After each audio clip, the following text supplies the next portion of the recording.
May nakita ako dito, Pempem Refresh. Parang gusto kita ipa-Pempem Refresh. Ako magbabayad na ito, ate. Gawin mo sa kanya to. Kailangan talaga yun. Para maganda. Ano mo talagang alam eh. Grabe.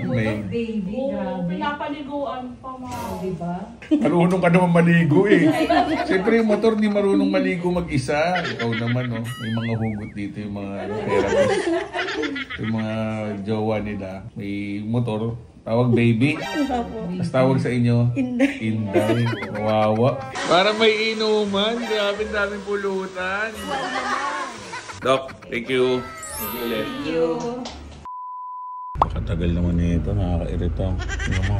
Ang itsura niya. Wow naman! Grabe na yung buhok niya. So, hindi niya alam ngayon guys. Akala niya may kukunin ulit tayong motor. Pero hindi niya alam. Dadaling ko siya sa isang parlor. Pagagawa natin yung buhok niya. Kasi malapit na ang anniversary namin. So, dito kami ngayon guys sa Pretty You. Dito sa may Espanya, Manila. P-Campa Street. Hi ate, good morning. Ate, ano bang masasuggest mo sa kanya? Tsaka sa akin? Ang suggest ko po sa inyo, sir, both facial po. Kay ma'am, tsaka sa inyo po, sir. Ano pa ibang service nyo dito, ate? Mga services, sir, ayan, meron kaming mga laser, hair removal, sa facial, or mga... May nakita ako dito, Pempem Refresh. Hold up, wait a minute. Ano yan? ano siya, sir, facial siya na ginagawa sa private part. Ng babae? Yes po. Kasi Pempem Refresh. Gusto mo ba nun?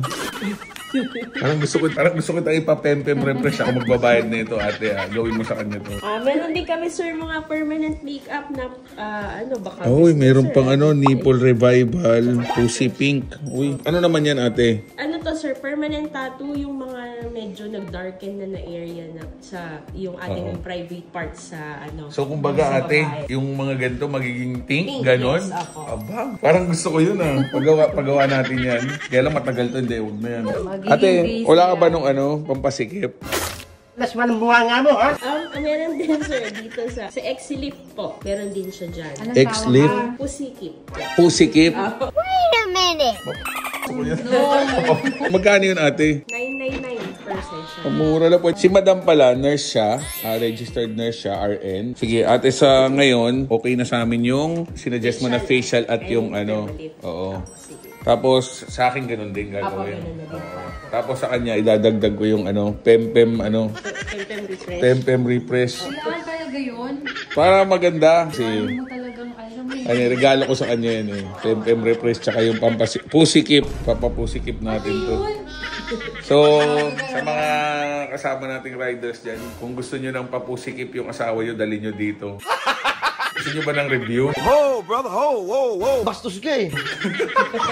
Hindi, sige. Ang tanong, may pambayad ka ba dyan? Mura lang, Mahal niyan. Mura lang, yung pusikip na X-Lift, 999 lang per each part. Kondon lang naman, di ba? Tapos yung Pempem Refresh, 1999 lang, 3,000 lang yun. Okay yun, ate. Sige. Gubat ba, te? Hindi. Hindi na. Grabe, may... Baby, grabe. Pinapaliguan pa mga. Diba? Marunong ka naman maligo eh. Siyempre yung motor di marunong maligo mag-isa. Ikaw naman may mga hugot dito yung mga therapist. Yung mga jowa nila. May motor. Tawag baby. Tapos tawag sa inyo? Inday. Inday. Wawa. So, ang unang ginawa sa amin is yung facial. So, kakaiba yung facial nila dito guys kasi medyo mahaba ang procedure na sa mga 1 hour. So, makikita nyo naman sa mukha ni Miss OBR masayang-masaya siya kasi nakapag-relax siya. After ng facial, next procedure naman natin is yung tinatawag nilang thermolift. So, ang effect naman nito ay tatanggalin niya yung fine line. Para siyang botox pero non-surgical. So, mararamdaman mo dito is parang konting init lang. Tapos, tumatagal ang effect nito up to 6 months. So, kung napapansin mo dumadami ng mga wrinkles mo, bagay ito sa'yo. Pero laki nagbago. Hindi na ko disputragis, no? Isa pang nagustuhan ko dito guys ay ang mag-asawang doktor ang may-ari nito. Kaya naman siguradong safe lahat ng procedure na gagawin sa atin. So ngayon naman guys, nandito tayo sa Fab Louis Salon. Katabi lang yan ng TPY Manila. So sila doc din ang may-ari nito. At ngayon naman guys, ayusin yung buhok niya, kukulayan at gugupitan. So medyo mahaba-habang procedure to guys, aabutin to ng mga 4 to 5 hours. Kaya naman sinabayan ko na rin to ng foot spa at scalp treatment. First time ko mapaliguan na. Hindi ko ba kayo pinapaliguan? Hindi. Para may inuman, grabe daming pulutan. Kanina, ano ba social pa contest ngayon, inuman.